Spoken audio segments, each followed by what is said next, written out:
Somehow I wish I could predict the future. I was happily married for close to a half century to the same devoted woman, the father of two, grandfather, leader in the political community, and contributed to a number of service organizations.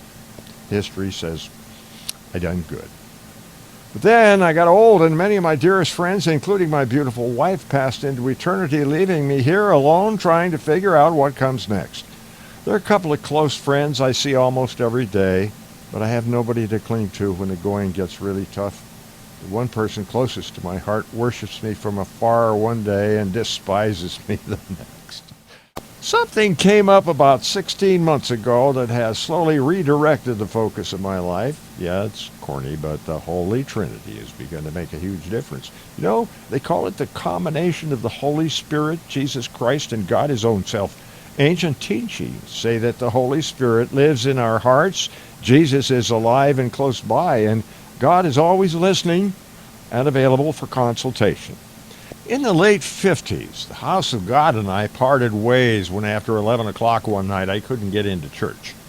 It had a padlock on the front door with a note that said, "Sorry, we're closed. Thieves take our sacred objects and vessels. Open 8:30 a.m." Then I remembered what my dad had told me one night outdoors when I was a kid. He said, "Look at that. All that stuff up there in the heavens. You know what?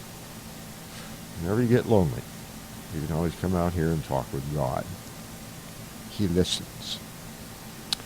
Psalm 90:10 says some of us can live 8 decades, but that's about it. Days of our years are 70, 70 it says, and if by reason of strength they be 80 years. In other words, we get to 80, won't be long till we croak. I ran across the reason why so very few humans have made it to 120. In Genesis 6, God's having a hard time with the reason He has Noah building that ark, a way to save some life so things can start over after everything else drowns in the great flood. God's ashamed He allowed mankind to become so evil and live so long.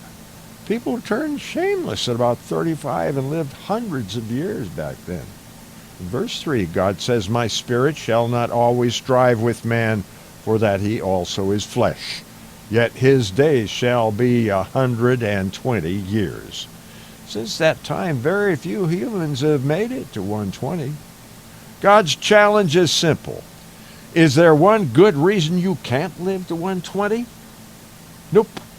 I'm just going to have to improvise, adapt, overcome, simplify,